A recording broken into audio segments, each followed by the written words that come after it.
All right, well, we might get started because we are now at 6 past the starting time. So welcome everyone to our conversation today. It's a really conversation close to our hearts, and there are 3 of us here. We're coming to you very globally today. I'm actually dialing in from India. We've got Eugene. I'm pretty sure you're in Spain, Eugene. Is that correct? Correct. Yes. Lovely. And Matt's doing the boring, flying the flag for the Aussies. He's actually dialing in from Sydney. But we are truly... Sunshine Coast. Oh, Sunshine Coast, Matt. I'm sorry. Yeah. So we do, and that's pretty global, Matt, Bris Vegas and the Sunshine Coast. So we are, we're dialing in from all corners to have this conversation with you guys. And it's a topic that's really close to our hearts. Why? Because all of us on this panel are not only technologists, but we're also really about humans and the transition of humans to make the most of technology. So we're really wanting to discuss today the nexus between those two.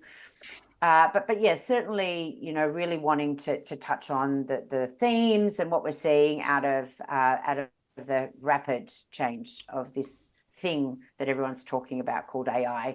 My name's Renata. I started Maxme, a company obsessed about helping humans globally to upskill in the area of human skills. And these are the skills, must-have skills for the age of AI. I would argue they've always been the must-have skills, but we just haven't really educated people with them. But now, certainly more than ever, those skills are going to be the skills required to help humans be successful as the tech takes over in really interesting ways. I might also hand over to my other panelists. Matt, let's maybe start with you. Just who am I and what do you do? Good afternoon, everyone. Very excited to be here. So my name's Matt Forman. I'm the founder and group managing director at a company called XPON. XPON's an AI marketing company. So we work with customers who are typically large advertisers, so corporate businesses, and help them deploy data and AI to help them do more effective marketing, essentially. So we've sort of been in this space for probably about 5 years now, so quite early into what was machine learning and has now morphed a little bit more into AI. So yeah, been around a little bit and had a bit of experience, I guess, helping customers navigate all of this change, and probably just as important, helping our team inside the business navigate this change as well. So yeah, looking forward to sharing more as we go through the conversation today. Thanks, Matt. And Eugene? Hi, everyone. Great to see you. I'm Eugene Fedorchenko, part of Maxme team looking after strategy and growth. And I'm very passionate about ethics of AI and responsible AI application in the real life scenarios. We actually were doing a lot of considerations and research in the market in terms of the actual impact of AI on human element in organizations. So really curious where all this conversation takes us today, and thanks for having me on the panel. Fantastic. All right, well, I would like to kick off with an icebreaker. So if you would indulge me for a moment, we're going to be using a Mentimeter because that's a fun thing to do. So I'm going to give you the details now of the Mentimeter that I've set up. So I'm going to share those now. So basically, either use the participant link or the QR code, or just log on to menti.com and use the code that's provided. So choose your passage. But if you could, if you could get Mentimeter up and running, I'd like to ask you those 3 preloaded questions. I'd love to get your views, but I'll just let you guys get on to Mentimeter. Give us your views. So has everyone got that downloaded or logged on in some way, shape or form? Or do you need a few more seconds? Because then I will share the actual results. Beautiful. All right. So I will stop share here.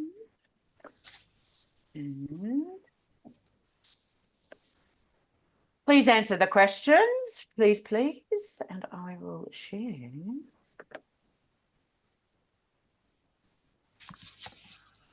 The results. I can only do one question at a time. So Yeah, need to move us on. Yeah. Yes. Thank you. Okay. So I just need to. I'm a little bit of a novice here as well. Okay. So we've got 13 people who are very eager to get on and start using AI in their daily life, specifically in terms of it helping with, you know, the things that we don't really love to do. Let's be honest, the admin stuff. Although in one of the jobs that I once had, I found that as soon as you ask people to let go of the admin, they actually got quite upset about it. But anyway, 13 of you are very keen, very eager to know more about how can I be more productive and add value add to my everyday by taking away some of the stuff that I really shouldn't be doing that, you know, that AI can help me with. 3 are somewhat eager, and none are really feeling like they can't stand the thought. All right. Next question. Does that open that up for you guys? Has it enabled it? Yes. Right. Yep. Yes, it has. Yay, it's working, yay. So in terms of your daily work, how ready do you feel, skills-wise, to embrace AI-driven changes to what you do and how you do it? Wow, we're getting a lot of blue today, guys, like unexpectedly.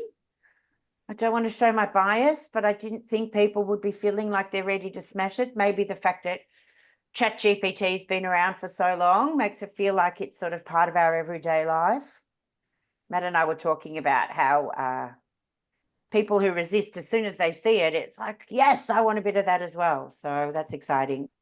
All right, very good. We're still feeling confident and pumped.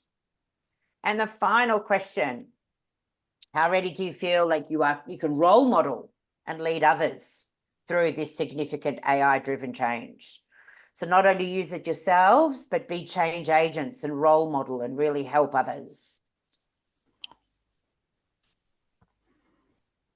One of the hardest things to do is, of course, to step out and sort of be really brave and go, I can help with this. And actually, another thing Matt and I were talking about as we were prepping is, you know, the fact that when you can see that someone else is struggling, you've got 2 choices, right? It's just like, oh yeah, they'll be right, they'll work it out for themselves, or I'm actually going to take this personally, sit down with them and show them. And there's always a mixed bag in our working worlds, isn't there? So, all right, so we've got a little bit more of that sort of, okay, I might be ready, but the role modeling bit, the showing others, the leading others, the training others, maybe not quite yet. All right, very good. Well, thank you for that. That's our questions. And I'm going to stop sharing and let's move on with our conversation. I think that, you know, we want to hear from Matt, we want to hear from Eugene, we want to have a dialogue. So I might kick off then in terms of, you know, let's start off with something really interesting, Matt and Eugene, and let's talk about a really big AI myth that you can debunk for us. Like there's so many myths around there. It's going to take all of our jobs. We're not going to need any more humans. You know, the robots are going to take over, these evil robots, etc., etc. So I'll just ask each one of you, what is one big myth that you want to debunk in terms of your experience and what you're seeing? Maybe we'll start with you, Matt. Okay. Well, I think you highlighted the one that I was going to talk to, which is that AI is going to take all of the jobs, because I can't see that happening. And I think from firsthand experience, we cannot find people fast enough that have the AI prompting capabilities that can really value add what they do day to day. There's a stat that I read the other day that 60% of the jobs today didn't exist in 1940. So if you think about how much technology has changed between 1940 and today, and the very low rate of unemployment, what has ended up happening is technology makes some jobs obsolete, but creates a whole raft of new ones. And I think we're seeing that play out very much in our industry. You know, the people with the skills that can use AI to make themselves more productive and to co-pilot what they do day to day are becoming the most valuable people in our organization and in our customers' organizations as well. So, yeah, I don't lay it I lay awake at night wondering if AI is going to take my job or the job of my team. I'm more worried about, can we keep up? Because I think there's just so much opportunity for the future by looking at it in a collaborative way, not looking at it as this is an existential threat and it's going to destroy humanity. And look, there's probably some risk on that if it gets in the wrong hands, but that's still quite a way away. And there's a lot of constraints still, you know, that need to be overcome for that to even be a realistic proposition. So Yeah, I'm quite excited about the value add, the productivity I think AI is going to bring to the human workforce. And back to the poll, then unlock people's capability to be true knowledge workers, to work in that area of complexity that the robots really won't be able to get to anytime soon, maybe down the track, who knows. But I think it's really interesting. One of the things I just want to pick up on what you said, Matt, which is we don't have enough people with the skills. So we've got skilled people, but they're not the skills that they're going to need. And the rate of reskilling and upskilling is actually really slow. Particularly, you know, humans resist until they absolutely have to, and then they sort of go, all right, I'll do something now. Those organizations, I feel, that can get there much faster in terms of turning their workforce around, not just introducing the tech, but turning their workforce around into these knowledge workers, into the people that have these, like you said, prompt engineer type of capabilities, but also these human skills to then be able to creatively problem solve and work together and, you know, really have those difficult, challenging conversations. I think the sooner we can get our people there, the quicker our organizations will do better. Would you agree? Oh, absolutely. And look, it's really interesting because I see the creativity that it can unleash as well in the most unexpected ways. And in all different parts of the organization, from the stuff that we do for customers, which is helping them use AI to make their marketing better, but also internally around, how do we recruit people and how does AI value add that and make that smarter and more efficient? How does it help with their financial reporting? We're an ASX listed company, so we've got a lot of compliance and reporting. So how does it value add that process? How does it help the sales process, and how does it help understand customers better so we can help nurture them through a sales process? And it's these really unexpected little nuggets of gold that pop up where you go, that's just genius. I wouldn't have thought to prompt the AI to do that, but it's been really effective. And I've got some examples that I'll share later around some of that stuff. But yeah, that's I think where I'm finding the most joy from this. That's for sure. Thanks, Matt. Eugene? Yeah, I think we already touched a little bit on this, but apart from, myth that everybody is going to lose, their jobs or roles in organizations and businesses, I think that the fact that AI is not really that creative as some people say and some experts say, I don't think that it actually can, kind of double down on the potential of human creativity. It definitely can execute on a lot of functionality and processes that we actually wakes us up from the sleeping mode, and like Matt just referred to that, we can actually think of different ways to do same things in a way. And the whole fact that what's happening now is called Industry 5.0, which is all about humans alongside augmented capabilities of technology, because the previous one was digital transformation and all of these things. Now it's actually the focus is on what humans can achieve with all these, tech capabilities and tech alongside that. And it does involve not only AI, it's robotics and other things in the equipment and physical technology space. So I think there is a myth that AI, at least at this stage, is creative. It is not, but we can drive its power into unknown spaces and areas before. So I think that's an important one. I really love that, because I think, and Matt talked about this co-pilot concept as well. It's, have we finally got to the point where it's not tech or human? Actually, we're producing tech to help humans to reach that higher state. Are we finally at that point? And as a technologist, I've always loved tech and what it enables, but I've seen many transformation programs that lead with the tech for the sake of the tech and don't actually leave the business in better shape, the processes, the people. But I think finally we might be at a point where we're seeing that the technology is the plus for the human capability. And actually, it helps us to shape what should be done by tech, what should be done by humans. And together it's really, really powerful, that real 1 + 1 = 3 outcomes. So I'm really excited about that. Thanks, guys. So just, taking it back to the crux of what we're here to talk about, and that is, what are we seeing in terms of some brilliant sort of leading cases around where it's been done well. And Matt, I know you work with a lot of clients and you've seen probably the good, bad, and the ugly. I'm really interested, and sorry, Eugene, yourself, of course, as well. So what are some innovations, some achievements, some efficiencies that you're seeing play out with clients as you're helping them to navigate this changing world? what are you seeing as great practice? What does good look like? How are these things playing out that, you know, to give them that synergy? Yeah, I think that really starts with curiosity and experimentation. Like, we talk to clients a lot about being AI ready and taking them on a journey for maturity to help them, you know, harness the full potential of it. The reality is it's a very, very, very small number of, you know, businesses that are ready, because there's a lot of moving parts. So, you know, to truly take advantage of, you know, the data that sits inside an organization to help feed the AI and train the AI so it's proprietary to that organization, there's a big journey, and it's basic, you know, data hygiene and, you know, basic sort of infrastructure and security and sort of boring things, and back to your sort of digital transformation stuff. There's some of that stuff as the foundational part of it.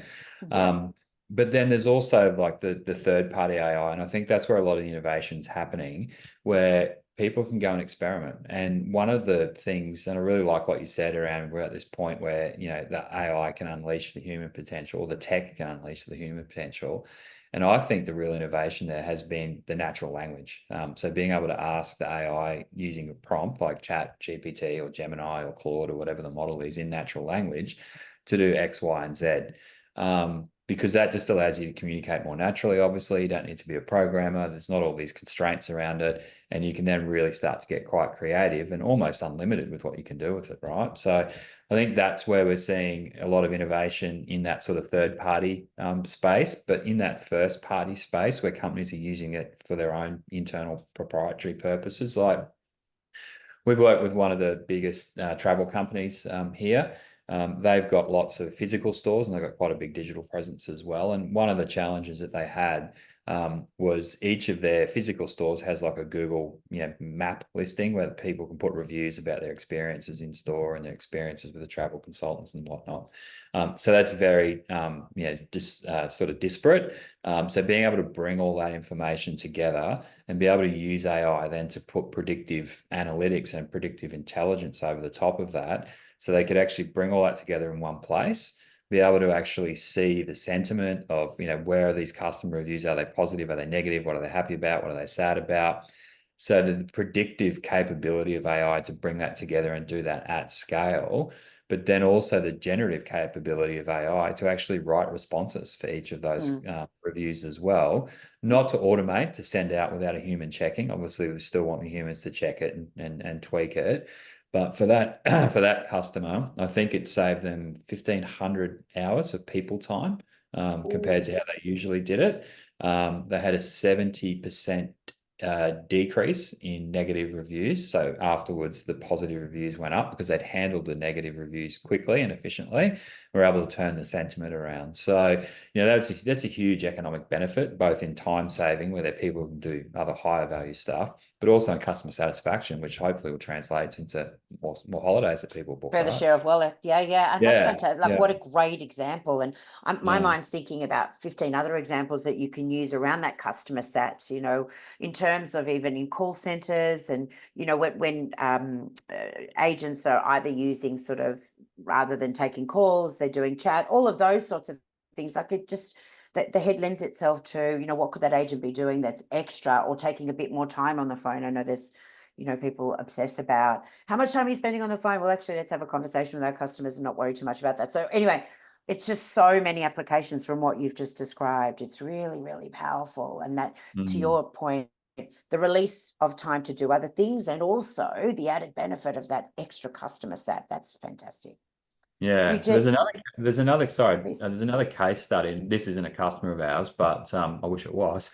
It was IKEA, and they implemented the AI customer service chatbot to help streamline their customer service. So they had 8,500 people globally doing customer service. They've gone and retrained 8,500 people now on how to do interior design advice for customers, as opposed to handling customer queries. So, you know, this isn't AI taking my job stuff. This is, let's use this for higher value work where you can add value to your customers. And, you know, I think that's an amazing use case for it as well, right?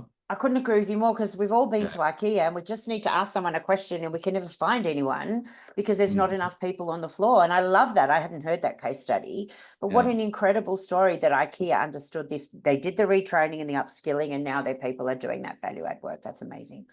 Thanks, Matt. Eugene? Great conversation. I just want to add that I think AI is capable of helping us with big social impact areas, including eliminating bias in communication and eliminating bias in decision making in many instances, because you know, we're kind of creative and powerful beings, but on the downside, we are poised to some biases just because of the, you know, social background, historical background, whatever. And I've been on the panel last week where we were talking about practical applications on, you know, diversity, equity, and inclusion use cases. And if you translate it into business reality, let's say it's an HR or actually a marketing business similar to what Matt is running, where you want to make sure that the brand equity of the company or of the business are, you know, crystal clear, and they're not treating customers or partners in a you know, certain way that's not appropriate. AI actually, with a clean data set and clean you know, homework done in the digital transformation space, where you have proper data sets, not just some rubbish input, you can actually improve quality of your service in sales and marketing, in HR space, just making sure, you know, communication driven by the company is set you know, on this DEI kind of principles. I think that might be really powerful, taking some of this small, you know, downside that we have in usual communication kind of domain into next level. I think that's an important one. I really like that, Eugene, and a couple of things for me. So one of the things that a lot of people talk about is the inherent bias that's been built into AI because of this small number of fairly homogenous people that have been writing all of the routines, et cetera, et cetera. So that's definitely there. But what I love is, with the right training and upskilling of people, and back to Matt's point, like, we're not going to send out a review without someone first reading it, making sure it speaks in the, you know, the brand voice of our company and says the right thing. With the right skilling for people that are then reviewing what's coming back from the AI and going, okay, does this feel right or does this not feel right? To your point, I mean, I think that there's inherent bias in all of us, but in that right training, in the training of that open mindset, of the open to different perspectives of what's coming back, you can actually help the outcome be far less bias over time, because the data will be presented, the big data sets will be, you know, bringing back information that's hard to look away from, with some tweaking, because the humans have been skilled up to not have bias themselves or recognize their own biases and then go beyond that bias. What ends up going out is just far more powerful, because it's that combination, that 1 + 1 = 3.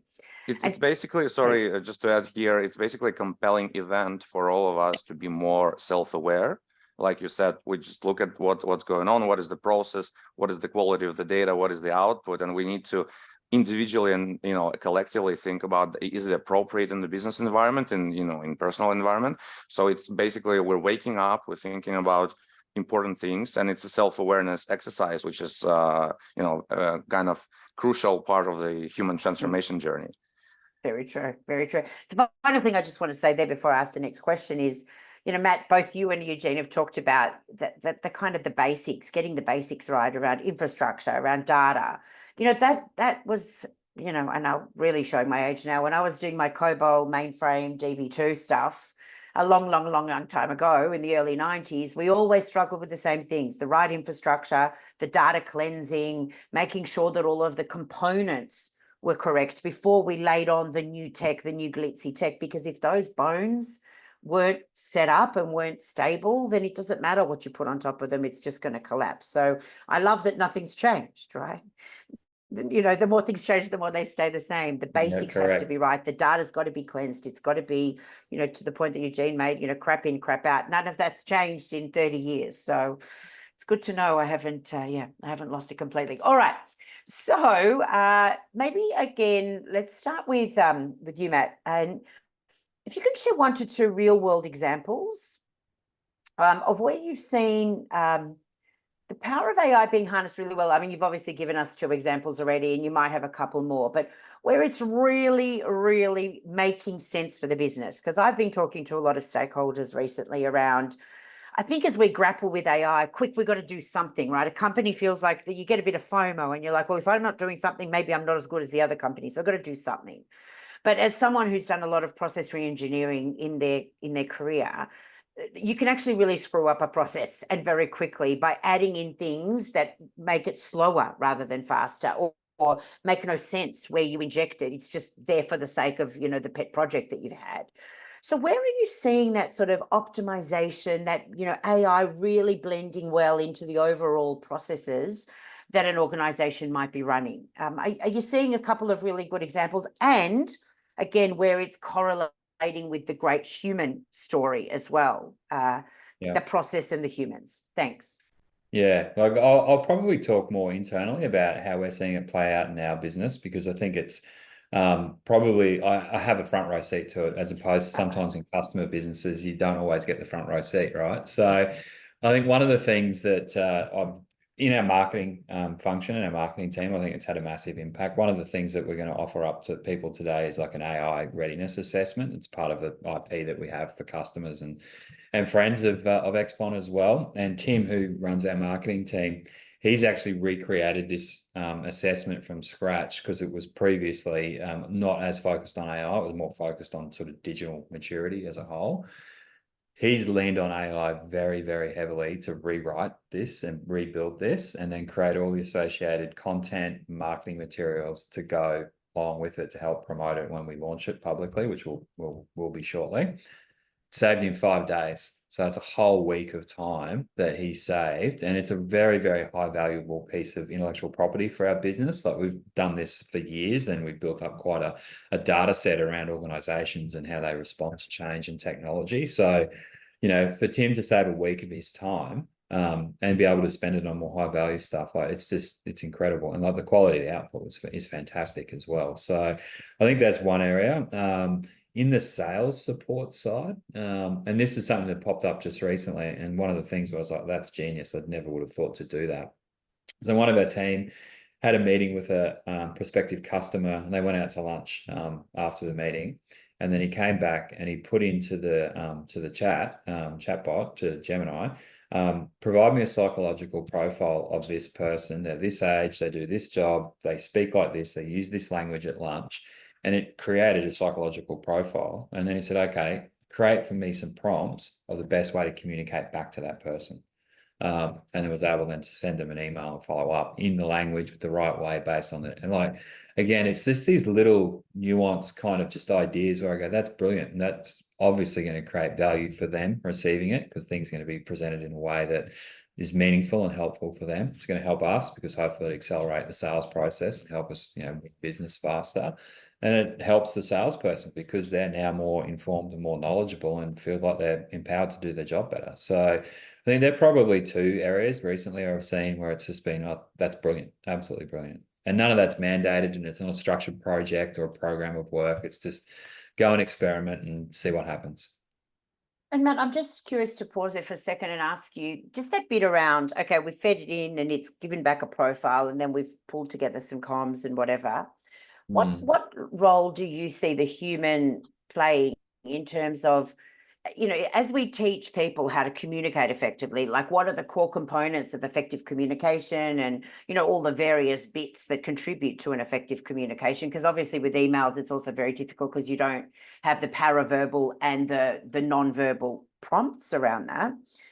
What bit around upskilling humans to just understand the core facets of good communication do you think need to happen before you make the decision to send out that email after the AI has generated? What do you see the linkage being there? Yeah, it's a good question. Like, I think I normally assume that base level of how do you communicate with someone is there. If it's not, obviously, I'm sure you can help people understand how to do that better. But yeah, look, I think in this example specifically, it was a very senior person who's very good with people. So I didn't really have that that concern that, oh, the AI said something, they haven't checked it and they've sent it off. Like, so they're in the 1%, right, that actually are effective communicators. But yes, good.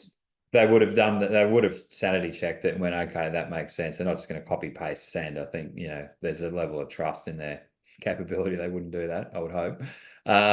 But no, I think you're right. And obviously it's more that empathy based sort of approach, right? Because that's one thing that AI doesn't have is empathy, because it doesn't have that contextual awareness around it. So being able to, you know, apply that human sort of layer of empathy over the top of it and truly understand, how you're trying to make people feel through that communication, whether it's email or video or voice or however you're doing it. It's all about how's that person on the other end of it receiving it going to feel. And I think, you know, that's a skill that AI is not going to replace anytime soon, if ever.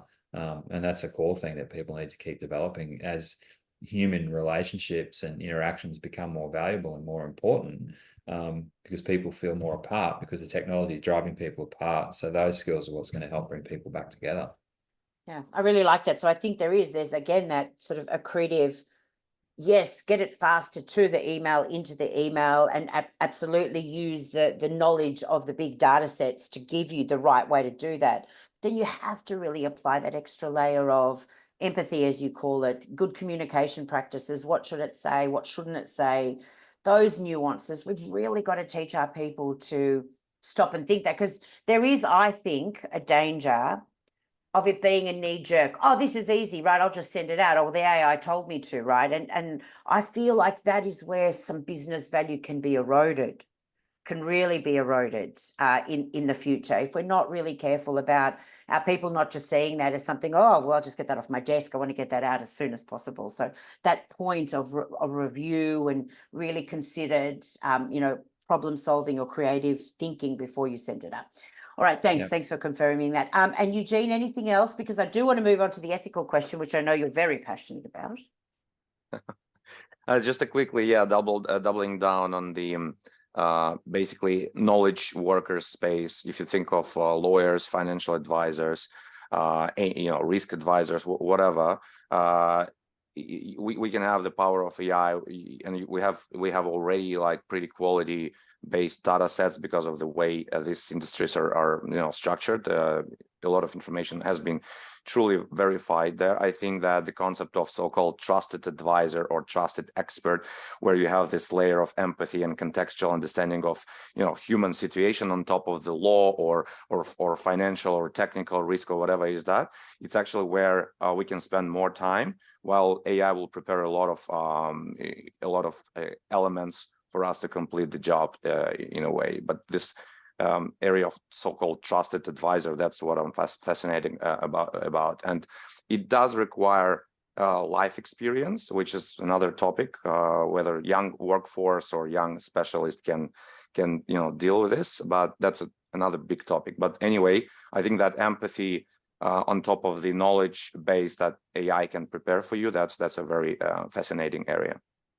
Well, I must say, just on that young workforce question, Eugene, it's an interesting one. I think back to my time at Accenture. So I started work at Accenture, and the one thing Accenture did really well, and I've actually modeled a lot of what we do at Maxme on it, is every single year they knew what you needed at that part of your career. So as an intern, you need this. As a graduate, you need this. As a first year, as a second year, as a third year, because what they want you to do is to represent them really well at the client. And often I would find myself in situations where I'm going, I can't believe I'm having this conversation with that senior person and being expected to hold my own, right? So you have massive imposter syndrome and all that sort of business.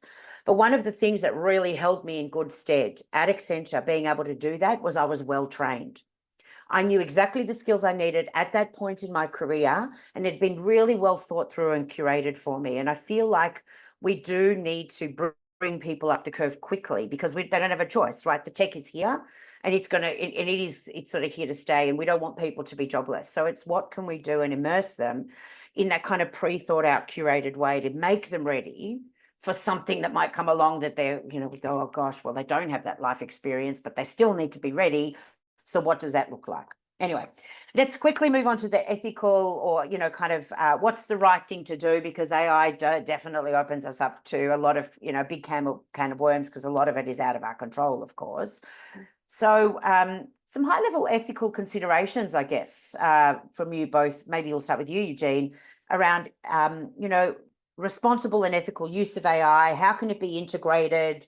What are the thoughts that people should be applying to this when they're working out what to do and what not to do? Well, I think the biggest ethical consideration at the moment is what will be the ultimate outcome for the you know, end customer or individual that's impacted by any shape and form of the AI tool. Since I'm physically located in the European Union at the moment, they talk a lot about the risk to the customer, right? And that means manipulation with you know, HR type of scenarios, or manipulation with actually marketing type of scenarios to sell or offer your product or service. So I think that's not only an ethical conversation already, that's basically part of the huge legislation over here, and which impacts other places in the world. But on the other hand, when I think about ethics as a concept, you know, it's like DEI panel I had last week. We haven't really agreed and mastered physical world contextual situations, and then we kind of you know, putting them into AI space and as an amplifying glass on top of the unsolved challenge or problem. I prefer challenge rather than problem. So I think all the manipulative techniques that are brought by by human nature and amplified by AI, they are the kind of area for consideration for all of us. And of course, it's a big topic, but each and every one of us can solve it in small practical applications that we are, you know, already mentioned some of them in our businesses, in our individual realities. So any manipulation with understanding human nature and human sort of biases, manipulation with our nature is kind of a dangerous one. Now, when we talk about HR and marketing businesses, they are at the front line of this kind of test, if you like, because they deal with customer perceptions, with, you know, market trends. They deal with human lives and their career choices. So that's kind of an important bit, and I'm very curious about Matt's perspective on like how marketing business can shape it up in a responsible way as well. But I think HR is a very big at the moment. It's basically an area where EU legislation says that you can't apply profiling, by the way, which we already mentioned here, as an approach or methodology to make choices around career pathways of your employees or someone you're about to hire. So that's an important bit. It's a bit like mind control almost, right? Where you sort of, you know, yeah. Anyway, Matt, keen to hear from you. Yeah, look, it's a big can of worms, isn't it? And, you know, yeah. If you look at it, I think at a global scale, I think where I think there's huge risk is where AI and social media come together, and you're seeing that happen all over the world with, you know, elections and all that sort of stuff. It's very scary. I do think there needs to be regulation. I think you're always going to have good people and bad people, and unfortunately, these tools in the hands of the wrong people are extremely powerful and can be scaled quickly to manipulate. Right, so. But having said that, it comes back to the individual, and like you said, Eugene, like you can do things yourself inside your business, with your individual team members, and just in your day-to-day practices personally, to protect yourself. I think is probably a good starting point there, and have an awareness of it, but also then to educate, because I think that's the other thing as well, is like the more people are educated around having awareness for what might or might not be real. And I think that's the issue for me, is the deep fake stuff and how real it is. Like there's a tool, I think it's called Flux AI, FLUX.ai. You can upload a photo of yourself and it creates full high definition video based on one image. So a mate of mine did it and put my photo on there and had a bit of a joke with me and sent me the video. It was hilarious. But, you know, in the wrong hands, that's extremely dangerous, right? And because it's so believable. It looks so real. It's so believable. Absolutely, yeah. And I think there was an example, I can't remember where it was, it might have been the US, where someone made a deep fake video of a CFO jumping on a video call to an employee and telling them to transfer some money, and it was deep fake, and they were scammers. So like this sort of stuff, there's going to be lots of this happening as the technology gets more and more. I think, yeah, there definitely does need to be absolutely regulation to help control it. On the marketing side of things, look, again, there's good people and bad people, and how they choose to behave is up to them sometimes. But I think what most responsible companies are doing is putting an AI policy in place, so at least it states their intentions of what they will do and won't do with the technology, and how far they'll leverage it, I guess, in that kind of persuasion, I'll call it, because I think there's a difference between persuasion and manipulation, and sometimes it's a bit of a grey line in between the two. And I think that's the challenge, is where does that start and stop? Because I don't think the whole purpose of marketing is to persuade people to do something you want them to do. That's different to manipulating people with false information to do something that's not good for them or not right for them. But it can be a fine line with AI, right? We would agree that. Yeah. Absolutely. It is a fine line, and I think it's blurry at the moment, and I think we're still figuring it out. It's so new, but yeah, something definitely, the regulation needs to catch up. And like you said, in the EU, they're already doing it. I know Australia's talking about it, but we're always a few years behind as well. So fast followers or slow followers, or however. Laggards sometimes, yes. So look, I'm conscious, we wanted to keep it to 45. We are obviously going to stay behind for any questions, but in one sentence, Eugene and Matt, for those that have to leave, just to take away, one compelling takeaway that you would urge people to think about as they sort of dial off today. You want to go, Eugene? Yeah, I think that one sentence would be, think about the context of your business or life and physical human context of everything you're doing, and only then apply any sort of AI on top of it. Thanks, Eugene. Thank you. Yeah. Matt? I'd say just experiment and have fun. Get creative with it, play around with different things, different models, different prompts, and just educate yourself and experiment and have fun. You'll be surprised at how much fun you have and what it unlocks for you. And we don't have enough fun as adult humans, we know that. But I think for me, it's if it doesn't smell right, it probably isn't right. So stop and have a bit more of a think and really seek to understand before you do the next thing. I think it's a hybrid between Eugene and Matt. Look, so on that note, if anyone has to leave, we totally thank you so much for joining us. Hopefully you got the benefits that I certainly did. Matt, Eugene and I could talk about this every day, all day, but hopefully you've been able to take away some stuff from this, and in terms of that, that nexus between AI and human and what it can all look like for you and for your businesses. Thanks for joining us. So we might pause there and ask for any questions. Ask for, anyone got any questions, you can put it into the chat or ask directly. Otherwise, I'm happy to keep talking. Any questions from anyone? Please go ahead. Thanks, Caleb. I wanted to ask a very practical question, right? So before I joined, I tried to get an automated note taker to join, right? To basically make my life easier to summarize this call for myself later on. Are there automated note takers that you use at your work that your company is using, or that you advise on clients using to unleash that productivity internally? Is there favorites? I've looked at a few, so I'm just interested on your opinions. Nice practical question, Caleb. Thank you. Matt or Eugene? Yeah, I've got probably a pretty easy, boring answer to that. We're a Google platform partner, so we use all of Google's tech, and they've got that integrated into Google Meet. So typically, we just hit the button in Google Meet, it does it all for you. So don't have to think too hard. I think Eugene, you and I have a funny story on that, don't we? We have several already. I've tried Fireflies and Otter AI, a while ago, probably a year ago, and Fireflies pretty recently. There are others. These are ones that we've been using in some of the meetings as well. But outside of AI, we've had a couple of interesting, funny stories where people didn't really like it, or you haven't really upfront, you haven't sort of mentioned that you're using that in the meeting.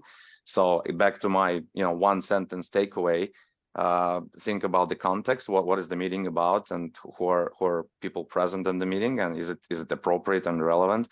And one of the meetings was actually with AI consulting company that are deploying tools and AI assistants, and one of their senior people, he didn't like that we used the AI note taker in the meeting, and the meeting was all about AI and tools, and we kind of were talking about human component. So that's a funny one, but these are two that I've been recently playing with. Yeah. I think at the end of the day, when you see a note taker and it's a meeting, you might not, and this happens at board meetings, for example. I've done board roles where sometimes things are discussed and, you don't take notes on them. It's just an off the record kind of conversation. The problem with the note takers, of course, is it takes every single word, and it's then in the hands of someone who can then go and do whatever they want with that data. Like, it's completely not in your hands anymore or in your control what that person is going to do with what you have said. And so I think there's still this, Caleb, for me, from a human aspect, is people are still a bit fearful of what, because there's so much deceit going on in the kind of real world at the moment. And like we were saying, deep fakes and people saying whatever they want to and making up stories. People are just concerned that if I say something, it's on the record and then someone's going to go off and do something with it. That makes me nervous, and I'm not comfortable with that. So I think, again, back to Eugene's point, it's like, who are you talking to? Are you okay if I take notes because it's just for my personal use? And then everybody knows and we go forward. And also, even if people agree to that, it kind of changes the vibe of the online meeting, at least, if you want to have an authentic conversation. Because I was in a meeting where like probably 15 minutes of the small talk was about kids and soccer and the weekend, but then this data goes and probably trains someone's LLM model without my kind of consent, even though I've been using this AI assistant. So it's an ethical question, even though a very practical one. Yeah, it's great. It's hard to know when to use it, how to use it, business settings, what settings. Yeah, I think it's like it goes back to the human skills, right? It's like, hey, Eugene and Ren, I've got this note taker. Is it okay if I use it? It's just going to help me to sort of remember and then we all agree yes or no, and then we move forward. And also process engineering and innovation, because we used in this kind of, especially around COVID times, we're just doing these meetings and meetings and meetings, and there are a lot of jokes about if the meeting can be written in the text or an email, why in the first place we even have it.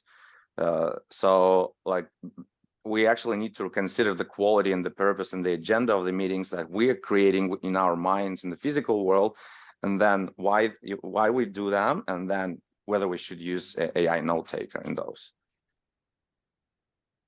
Thanks for asking the question, Caleb. It's a great question, and I'm sure there'll be people watching this video that will learn from that as well. So well done. Thank you. Any other questions? I have a quick question, Renata. Hey, Sheila.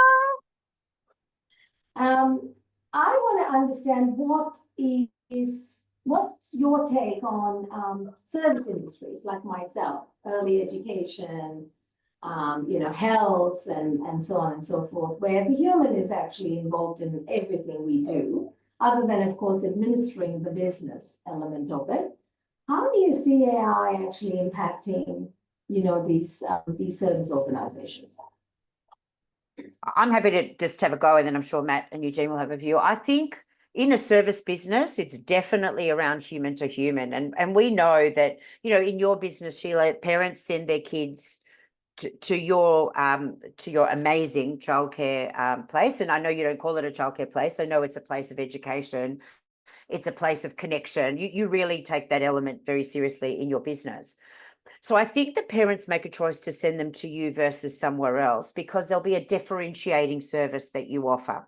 And I think it's very hard to differentiate through tech or through AI. There'll be components that you can, I think, really put down to the tech. And I think sometimes when you need to send something quickly to a parent and you can't, catch them or whatever, you might be able to use an assistant, a robot, or, there'll be bits and pieces throughout the experience of the kids that you might be able to bring tech into. And I went to a school, an Indian school that had this tree in the middle, like this tech where the kids interact with the tree. This was like, I think they were kindergarten kids. They interacted with the tree and they asked the tree questions. So it was like a fun way to introduce tech, and it was interactive, and you probably don't need a teacher at all times. But I think there are such strong elements, emotional elements, that you deal to day to day with the service that you provide and the humans that you service and their children, that I personally believe it'll be very difficult to replace those things, particularly in those premium services where people are paying a price to get a particular service. I think it'll be very difficult. I'm sure there'll be elements, but I think it'll be very difficult to fully, technologize those, in my view. Matt and Eugene? Yeah, interesting. Like, I'm by no means an expert in education, but I could probably talk sort of firsthand and some personal experience around that. So I don't think AI is ever going to replace the ability for a human to teach another human. Like, I just don't see that happening. However, I think different people learn in different ways, and this is where the technology can be very complementary and very powerful. So, for example, my daughter, she did not do well in a normal school environment whatsoever. So when COVID came and she started homeschooling, she just started to flourish. Wow. And she never went back, didn't go back to school. She's homeschooled still now. But it's because her learning style is very different, and having that classroom-based learning didn't suit her. But having the ability to use the technology to do video-based training, having a tutor there available, a human tutor there available, and having the AI that she can go on the internet and actually interrogate and help, she's just absolutely flourished since then. So I think everyone's different. Everyone's going to learn differently. I just can't see a place where, certainly in the short term at least, AI is going to replace an educator. I just don't see that. I think it'll complement. But then, as you said, like outside of that, in the administration of that type of business, well, then yes, of course, AI makes perfect sense to help automate and make more productive there. And not that I want to compare to IKEA, Sheila, but there, the IKEA example is it actually allows you more capacity to spend nurturing and developing these amazing young children that you have in your care, that I know you're so passionate about. So I think that definitely it sort of unlocks that human capital and that capacity. No, thank you. Thanks for the question. Eugene, I'm assuming you didn't have anything to add. Sorry. Yeah, I have a little bit. So I think apart from what's been said already, those who understand the this whole landscape and environment, they will actually challenge education system or service businesses.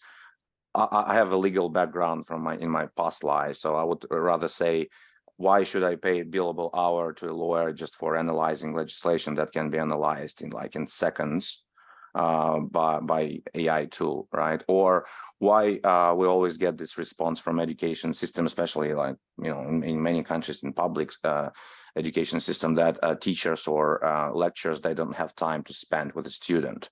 We're actually going to be questioning, where is this time spent, and is it allocated properly? Because technology will allow to unlock more time and space for human interaction in education, or trusted advisor interaction in say legal or financial advisory space, to sit down with a person, understand the real life scenario, rather than just telling the articles of the law or the numbers in the bank loan arrangement, whatever is that. So those who are bold and smart about this whole concept of AI, they will be challenging these industries if they're doing a proper and adequate job. That's going to be kind of my point.